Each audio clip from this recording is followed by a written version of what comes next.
So I will start. Dear man, dear woman, today's paper reminds us of climate change, a clapback on us, nature of our sins committed million years ago. We are roasted by the sun for our contribution into ozone depletion, tree cutting, and all unhealthy gases emitted by our selfish desire to be rich. These are past actions catching up on us today. Our children will learn this in history books, and they will just point fingers at our generation and say that's a cased generation. This is the case of selfishness, greed, disrespect, evil, and all its names. See? We have broken families from broken parents. We have bitter women, bitter men who think they are better. We have battered beauties who became peace, and they boast of embracing best ideologies to fight demons of their past. They call themselves feminists.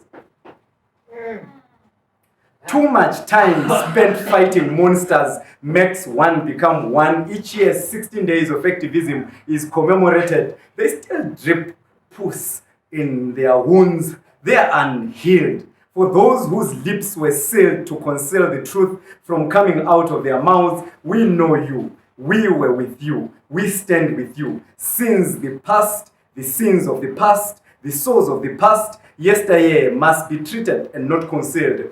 Pastors posing as perverts in pulpits, we know you. Managers acting like horny horses on a manger, we see you. Like global warming, we give no warning. We shall land on you, our lips will be sealed. We shall speak of your ills and evils. You shall call us the daughters and sons of the evil one. I am a mother and a father in some days, raising kids and telling them on how to love when love is a myth in the community they live in is tough. See, hugging them to warm their injured bodies from violent bullies whose inspiration is their parents who turned homes into boxing rings is not easy.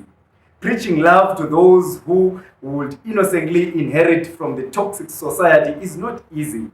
Looking at my girl, I ask myself, how many rape survivors has the world given deaf ears and a blind eye to? Looking at the little girl and asking self, how many lips have been sealed from screaming, help? Looking at my little girl, I wonder, how many insults will she have to swallow to be stronger? How many times will she be called a slut, a bitch, a whore, before she reaches her dream? For those whose lips were sealed, I hope my daughter will fight and speak with them. We are standing on quicksand, setting a race needing free feet. We are people whose desire is to see weaker people around us. We have embraced being big, being the boss, being the only ones as a normal life. Like the effects of climate change, the demons and the ghosts of GBV are like wicked revolution. They eat their own hyenas, like hyenas accusing their own for smelling like a goat so they can have a feast. Until those whose sealed lips find their voice, the service remains suspended and the pastor is in prison until the next sermon is delivered by the protest poet.